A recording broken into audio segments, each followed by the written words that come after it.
BLA called to know that the village will have their backs forever. Y'all welcome, Sister Kakuya.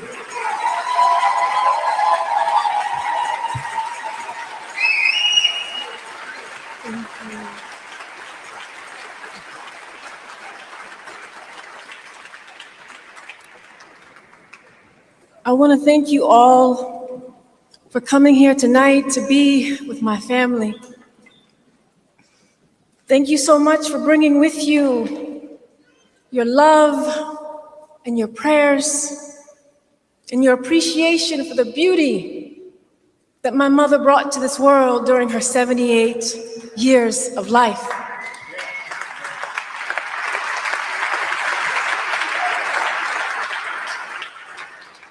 Tonight is a liberating moment for my family.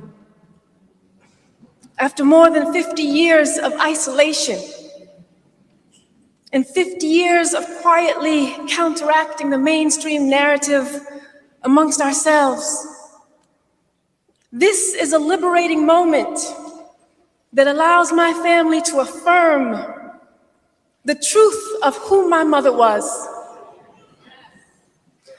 with people who can appreciate the anguish of what this history has been for my family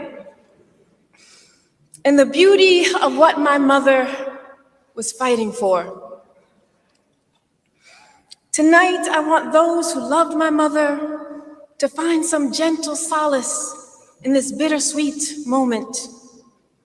Despite the throbbing loss, and despite the silence left in the absence, I hope there is some comfort in this moment of triumph, in this moment that gives proof to the notion that every spawned breath of freedom cannot be quelled. Despite an overwhelming display of vitriol, there is the burgeoning resistance that always rises from the muddied wake of oppression.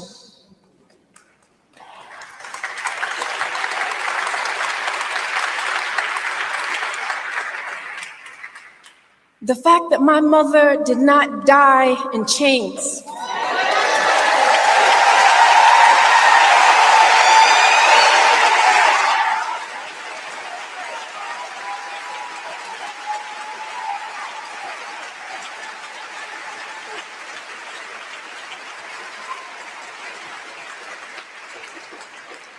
in a space unworthy of her humanity, not cowering or dispirited or uncommitted or acquiescent, is a testament to the fortitude of the human spirit. And this indeed is triumphant. There is triumph today after all of the illegal tactics to suppress a movement, after the brutality of incarceration in the most inhumane conditions, after the uncertainty of a sprouted dawn. There is triumph in that my mother's revolutionary spirit could not be broken.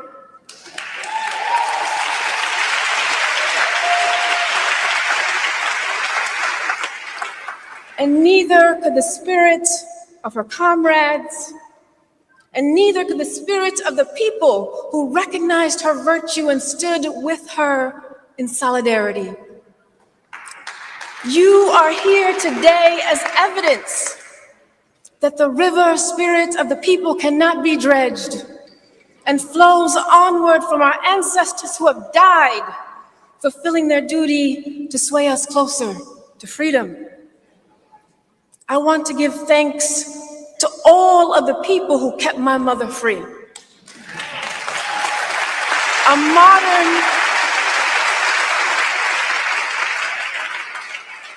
A modern day underground railroad of people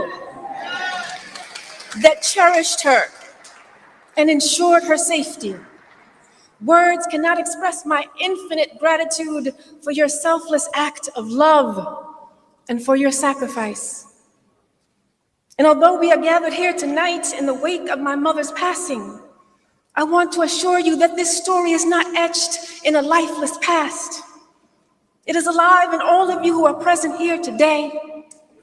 and all of you who loved my mother and still love her, and all of you that protected her physical body and now continue to protect her spirit and her legacy. It is alive in those of you who have studied her words and will continue her tradition of radical struggle, of audacity to transform this world, to dismantle the caustic framework that erodes the righteousness of the human soul, and to reimagine a society that actually values all human life.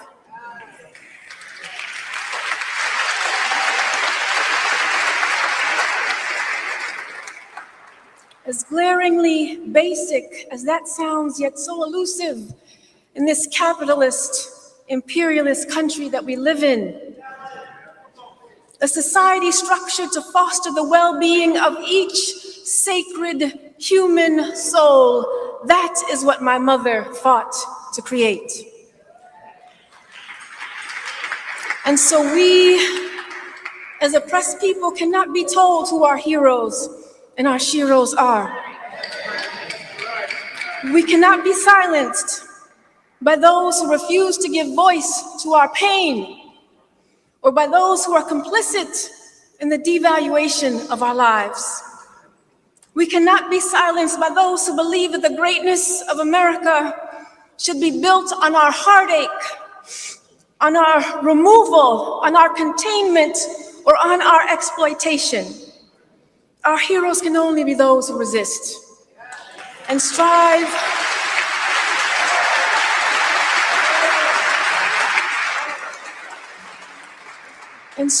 for a society rooted in inclusion and justice. And so, yes, my mother is my most influential hero. My mother understood that she was born into resistance, that my family had always been under attack in this country, that Black and Indigenous peoples had always been tyrannized and dehumanized in this country, that each breath was a fight for a dignified life, that each footstep forward was a demand to be freed from the shackles of racial terror, of state-sanctioned brutality, and of inflicted suffering. And so she willingly accepted the inevitability of struggle, the seething pain of struggle, the separation from loved ones, the grief, but most importantly, she accepted the commitment to winning this struggle.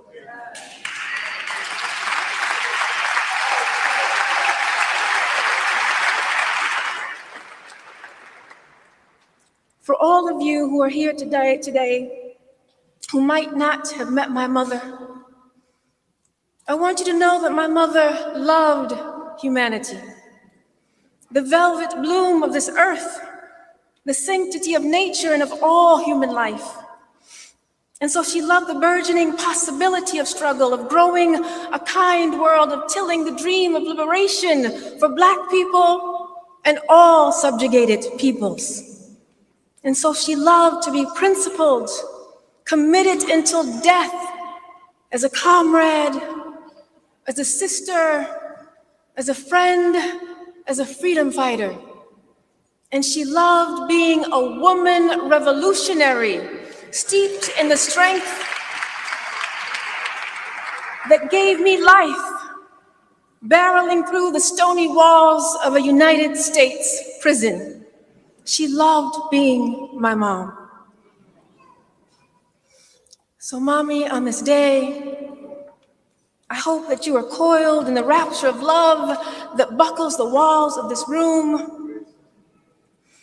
And I hope that you are sun-swept and dripping into the fold of loving arms. I want to thank you, Mommy, for being my mother, for loving me in a tradition rooted in liberation, for teaching me to question the status quo of human cruelty, to question who we are in the shallow glint of the mirror if we are not truly human, to question who we are if we are not bound by the storied breath between us, by the ordinary lives lived in the gut, hungry for more than just a fraction of human decency. Who are we If we are not the blooms of our martyrs, the keepers of their dreams unbodied, the bastions of our goldenrod tomorrows, flowering for our children and our children's children. Who are we if we never realize that we have nothing to lose but the weighty degradation of our chains? Thank you.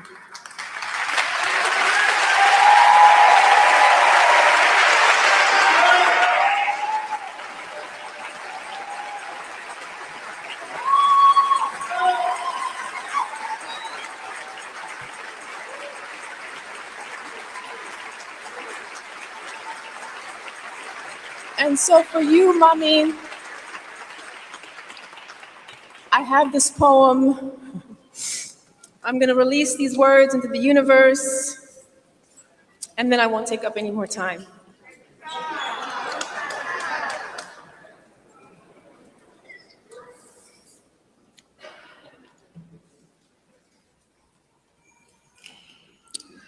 So all I can do in this throbbing bulge of fractured time is bend from the rigid spine of my grief into the simmered limp melt of your hand, still nestling me close to spirit. I can only breathe in fragments of time unfurling from the rusted gasp of smoldered memories abated. I can only try to peel back the decades from each crumbling exhale.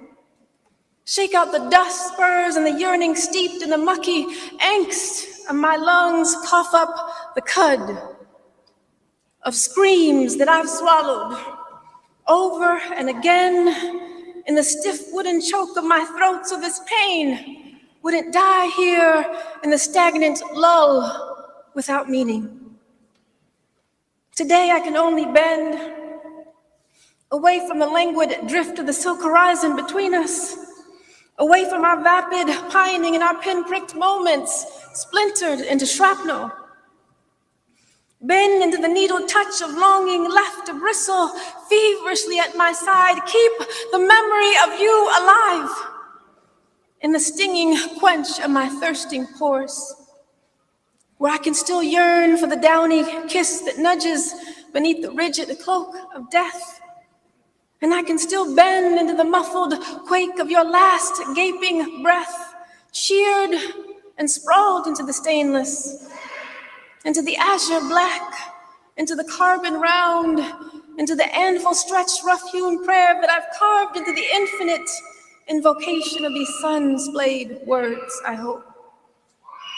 I hope these words, they swell into your restive bloom of jasmine, of rebirth in the greening of a sallow death, of the borrowed earthen scent of just how deep you loved me, so human, so visceral, so full of the conjuring blood that leaves us lost in the delicate, of all our dizzied, flickered, springtide hope ripened in the shy spray of nectar trembling from our throats.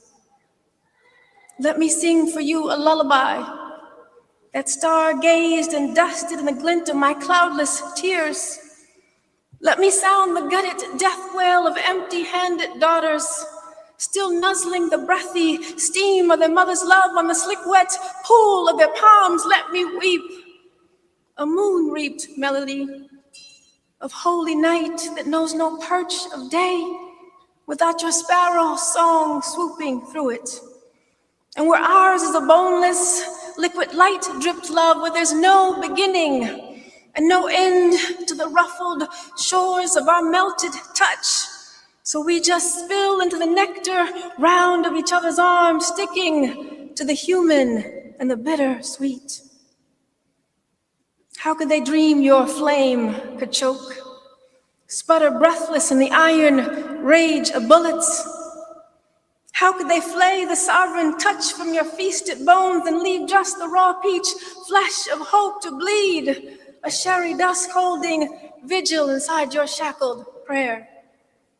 How could they bludgeon layer after fist-turned layer of your unbowed humanity unaware of your eyes like tinder stoking blood-gripped flames of resistance unabated, unaware of your cloudburst freedom, your plasma storm freedom, a hush grenade of sun melting off the knotty drape of this mortal body. Your freedom can't be contained by the death will of humans, by their barbed hearts, by their stone-cast aggression.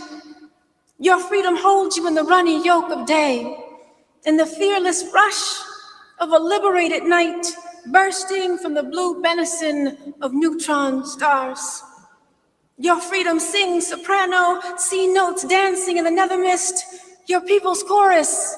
Your freedom chants parting back the wool of rain, like the frothy rapture of Sunday mornings, like the hazy croon of organ notes when they scurry into the roundness, like a painted prayer, like hope, stippling a cherry black horizon with the dewy, burnished calm of a newborn's first wet breath, pure and godly and forever carried on the golden wings of morning.